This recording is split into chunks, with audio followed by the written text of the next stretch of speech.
Hi bro, welcome to our channel. நம்ம இந்த வீடியோல நம்ம CNC Turning Centerல யூஸ் பண்ற மேக்ரோ வேரியபிள் பத்தி சுருக்கமா பார்த்துடலாம். அதிகமான G கோட் M கோட் வச்சு ப்ரோகிராம் எழுதுறோம். ஓகே. ஆனா ஒரு சிலர் மட்டும் தான் மேக்ரோ ப்ரோகிராம் எழுதுறாங்க.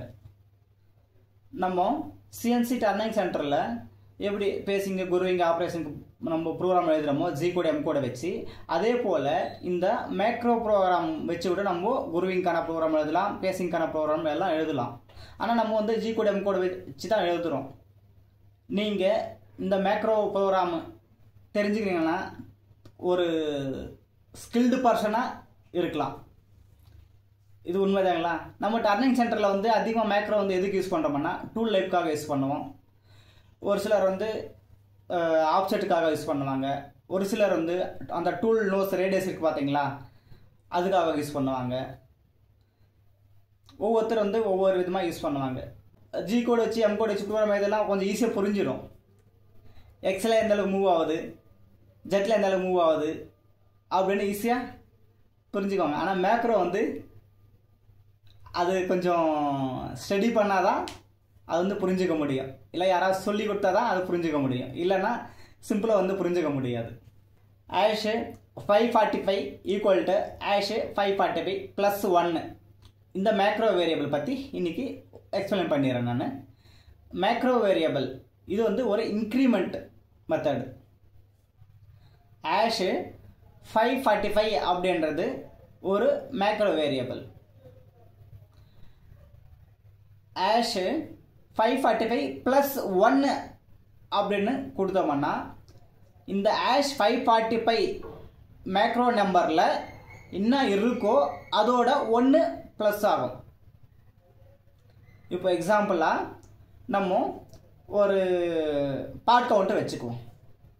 இதை வச்சு நம்ம எப்படி பார்ட் கவுண்ட்டு ஆட் பண்ணுறது அப்படின்னு வச்சுக்குவோம்.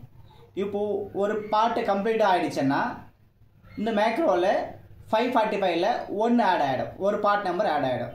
அதுக்கு அடுத்ததாக நம்ம சைக்கிள் ஸ்டார்ட் கொடுத்து செகண்ட் காம்போனன்ட் கம்ப்ளீட் பண்ணிட்டோம்னா இந்த மேக்ரோ வேரியபிள் 545ல் 21 ஆட் ஆகிடும்.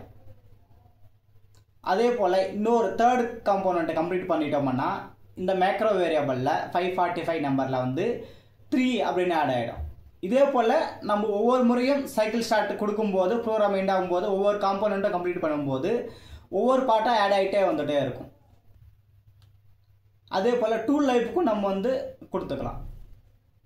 Ash 555 is equal to ash 555 plus 1 அப்படின்னு ஒரு ரஃபிங் டூல் நம்பரில் நம்ம இந்த மேக்ரோ வேரியபிள் கொடுக்குறோம். அதுக்கு அடுத்தது ஃபினிஷிங்கில் hash 565 is equal to hash 565 plus 1 அப்படின்னு நம்ம ஃபினிஷிங் சீக்வன்ஸுக்கு கொடுக்குறோம். இப்போது ரஃபிங் சீக்வன்ஸில் இந்த 55ல் கொடுத்தோம் பார்த்தீங்களா, ரஃபிங் சீக்வன்ஸ் முடிஞ்சிச்சுன்னா N1 ரஃபிங் சீக்வன்ஸ் முடிஞ்சிச்சுன்னா இந்த 555ல் ஆட் நம்பர் 1 ஆட் ஆகிடும். அதுக்கு அடுத்ததாக ஃபினிஷிங் சீக்வன்ஸ் முடிஞ்சிச்சுன்னா 565ல் அதே போல் ஆட் ஆகிடும். ஒரு காம்போனன்ட் கம்ப்ளீட் ஆகிடுச்சு. அதுக்கு அடுத்து செகண்ட் காம்போனன்ட் ஓட்டுறீங்க. இந்த 555ல் ரஃபிங் டூலுடைய லைஃப் 2 ஆட் ஆகிடும். அதே போல் ஃபினிஷிங்கு சீக்வன்ஸ் நம்பர் 2 முடியுதுன்னா அதில் 565ல் நம்பர் 2 ஆட் ஆகிடும். இதே போல் எத்தனை காம்போனன்ட் ஓட்டுறோம் அப்படின்றது நம்ம டூல் லைஃப் மானிட்டர் பண்ணிக்கலாம். பார்ட் கவுண்ட்டும் மானிட்டர் பண்ணிக்கலாம், டூல் லைஃப்பும் மானிட்டர் பண்ணிக்கலாம். இப்போ ஒரு சிலர் டார்கெட் ஃபிக்ஸ் பண்ணி வச்சுருப்பாங்க. ஒரு காம்போனண்ட்டு 100 பார்ட் ஓட்டினா போதும் ஒரு பார்ட் நம்பரில். அது 100 பார்ட் கம்ப்ளீட் ஆகிடுச்சுன்னா அதுக்கு அடுத்த பார்ட் அதுக்கு அடுத்த பார்ட் நம்பரில் நம்ம மாற்றிக்கலாம், செட்டிங் சேஞ்ச் பண்ணிக்கலாம் அப்படின்னு ஃபிக்ஸ் பண்ணியிருப்பாங்க. அதுக்கும் நம்ம இந்த மேக்ரோ வேரியபிள் யூஸ் பண்ணிக்கலாம். 100 டார்கெட் ஃபிக்ஸ் பண்ணிட்டோம்னா அது லெஸ் தெனில் கொடுப்பாங்க. இப்போ நம்ம ப்ளஸ் 1 கொடுத்தோம் பார்த்தீங்களா, ash 545 is equal to ash 545 plus 1 கொடுத்தோம். அந்த ப்ளஸ் 1 என்ற இடத்துல நம்ம மைனஸ் கொடுத்தோம்னா அது நான் அந்த 545ல் நம்ம என்ன கொடுத்துருக்கோமோ அதுலேருந்து ஒன்றுன்னா லெஸ் ஆகிடும். 0க்கு ஆகிடுச்சுன்னா அதுக்கப்புறமா அலாரம் வந்துடும். 100 பார்ட்டு கம்ப்ளீட் ஆகிடுச்சு அப்படின்னு கூட நம்ம வந்து மேக்ரோ வேரியபிள் வந்து ஃபிக்ஸ் பண்ணிக்கலாம். ஓகே ப்ரோ, தேங்க்யூ ஃபார் வாட்சிங். நம்ம அடுத்த வீடியோவில் சந்திப்போம்.